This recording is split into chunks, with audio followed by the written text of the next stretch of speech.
Hola nuevamente queridísimos amigos. A propósito del escándalo político que hemos presenciado ayer tras la fallida reunión entre Boric y Kast, es que hace tan solo unos minutos se vivió un llamativo momento durante la editorial realizada por Juan Manuel Astorga en Radio Infinita, donde se refirió a las repercusiones que ha tenido la fallida reunión entre el presidente entrante y el presidente saliente, abordando específicamente el desarrollo de la controversia asociada al denominado cable chino. Asimismo, tras recordar las palabras de Gabriel Boric, quien afirmó que han sido totalmente transparentes con el tema, Astorga sostuvo que dicha afirmación era una mentira evidente, argumentando que desde que se conoció la controversia luego de la cancelación de las visas, la información se entregó de forma intermitente e incluso con versiones contradictorias. Por consiguiente, el periodista agregó que, bajo ese contexto, la molestia del gobierno de José Antonio Kast resultaba comprensible y evidente en la medida en que, según lo señalado por el propio Kast, jamás fue informado detalladamente de la situación antes de que el asunto adquiriera carácter público. Finalmente, Astorga indicó que, de acuerdo con lo expresado por Kast, el tema solo le fue enunciado de manera superficial, sin que se le expusieran antecedentes completos, lo que a su juicio explicaría la reacción posterior frente a la cancelación de la reunión y las declaraciones cruzadas. Podemos quedarnos pegados harto rato en las disquisiciones semánticas respecto de si lo que hizo el presidente Gabriel Boric cuando habló por teléfono con José Antonio Kast fue enunciarle o explicarle el problema del cable submarino chino y la molestia norteamericana. A estas alturas queda bastante claro que en un diálogo que duró 16 minutos y donde abordaron 8 temas, o sea, promedio, 2 temas por minuto, muy probablemente lo que ocurrió allí es que fue un enunciado y no una explicación pormenorizada, salvo que hayan hablado 15 minutos de un tema y 1 minuto respecto del otro, pero visto como además ha sido la descripción tanto por parte del gobierno como del presidente electo. El tema del cable chino fue el último que se le presentó en esa conversación telefónica. Ambos equipos llevaban una minuta por lo demás de lo que se conversó. Queda bastante claro que no se le entregó mucho detalle. Sorprende en todo caso, habrá que decir, que para ninguno de los dos, tanto el presidente saliente como el presidente entrante, esto haya encendido las suficientes alarmas como para entender que esto podía provocar una molestia en el gobierno del presidente Donald Trump a nivel de lo que finalmente vimos un par de días después de esa conversación telefónica.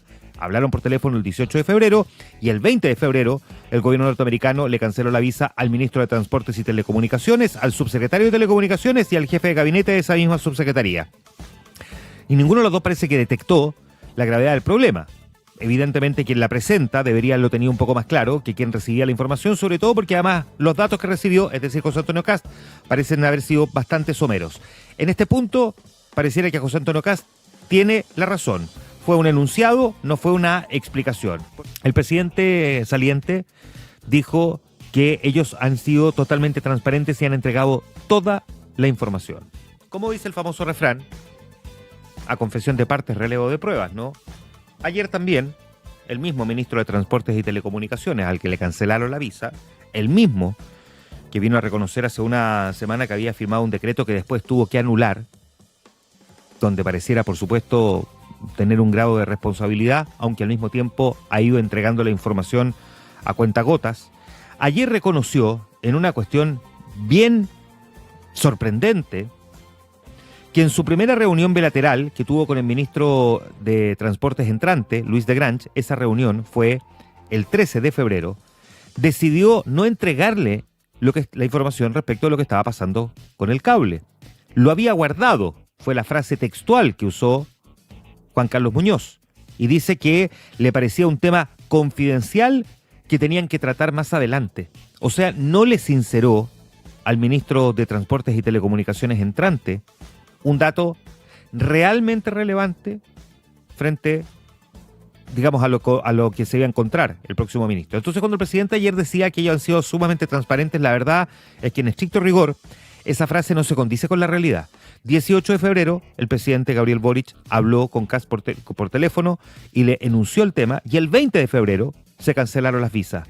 Y ahí dice Boric que intentó contactarse con José Antonio Kast y que no le contestó el teléfono, y aquí entraba en esta discusión de que José Antonio Kast dice que no contesta números de teléfono desconocidos, y la pregunta es, ya, ok, puede que sí, puede que no. Pero ¿qué esfuerzo hizo el gobierno por tomar contacto con la oficina del presidente electo? No creo que haya sido muy difícil poder contactar a la oficina del presidente electo para advertirle una cuestión que era evidentemente bastante delicada. El haber avanzado con este cable chino, de la manera en que se hizo, probablemente un poco opaco, un poco opacio.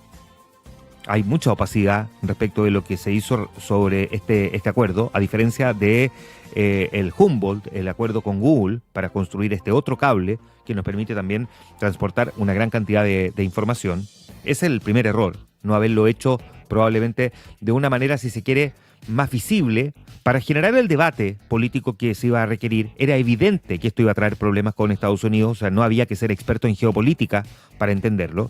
Y segundo, cuando aparece esta historia, y especialmente después de la cancelación de las visas, diría yo que antes, el solo hecho de que el embajador, y como reconoció por lo demás, hay que decir, el ministro de Transporte, es que no solamente fue advertido por el embajador, sino que 3 altos funcionarios de Washington que le hicieron ver la amenaza que representaba construir este cable, que automáticamente hicieran público también este tema. Nos enteramos porque Estados Unidos nos comunicó de la cancelación de las visas a el ministro, subsecretario y jefe de gabinete. No porque el gobierno chileno lo contara, sino porque el gobierno norteamericano nos informó primero a través de un comunicado de la cancelación de visa. Y a partir de ahí, todo ha sido a cuenta gota. Y además, con versiones que chocan entre sí. El ministro del Interior, Álvaro Elizalde, diciendo que el decreto para la autorización de la construcción del cable se anuló antes de la cancelación de las visas y la advertencia norteamericana, y la ministra secretaria general de la presidencia diciendo que después. Entonces, hemos tenido versiones contrapuestas. Ayer el canciller Alberto Van Claveren decía que sí se había entregado toda la información suficiente sobre el cable a su futuro sucesor, y el ministro de Transporte y Telecomunicaciones diciendo que en realidad no entregó la información a su sucesor respectivo. Entonces, ¿es verdad lo que dice el presidente? ¿De que toda la información que se entregó fue absoluta, transparente? ¿O en realidad fueron retazos de una historia que en la oficina del presidente electo han tratado de reconstruir para poder entender de qué se trata esto? La molestia es comprensible. Si la reacción era la que uno esperaba de un presidente electo que tiene que asumir el poder y que a lo mejor debió haberse guardado, digamos, el enojo o haber expresado el enojo pero haber continuado la reunión, bueno, ahí cada quien tendrá, por supuesto, su propia opinión. Pero decir que aquí ha sido el gobierno totalmente transparente en la entrega de la información, la verdad es que no ha sido así.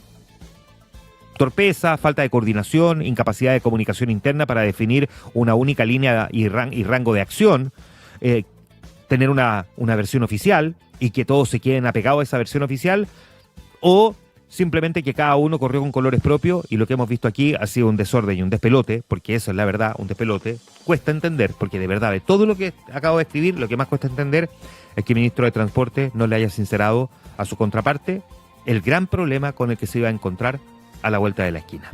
No hay duda alguna de que, habiendo transcurrido un día completo desde la fallida reunión entre Gabriel Boric y José Antonio Kast, la cual duró apenas un par de minutos, el mandatario cometió un error garrafal al reaccionar primero de forma prepotente y desbocada tras ese encuentro frustrado, elevando innecesariamente el tono del conflicto. Por consiguiente, resulta evidente que la posterior rectificación realizada a través de redes sociales, donde afirmó estar dispuesto a continuar las conversaciones con Kast, dejó en evidencia una contradicción inmediata entre su reacción inicial cargada de dureza y su intento posterior de exhibir una disposición dialogante frente al mismo interlocutor. En cambio, este último episodio, que generó un fuerte impacto en el escenario político, configura una salida empañada para Boric, quien dejará el poder arrastrando esta controversia como uno de los hitos finales de su administración y como síntesis de un estilo que ha sido cuestionado reiteradamente. Finalmente, al observar la secuencia completa, desde la reacción airada hasta la retractación pública, se consolida la percepción de amateurismo que marcó estos 4 años de gobierno, proyectando la imagen de una conducción errática que culmina con un cierre tensionado frente a Kast. Espero que el video les haya gustado, no olviden dejar sus likes y comentarios para llegar a una mayor cantidad de personas. Un abrazo a todos y nos vemos en el próximo video.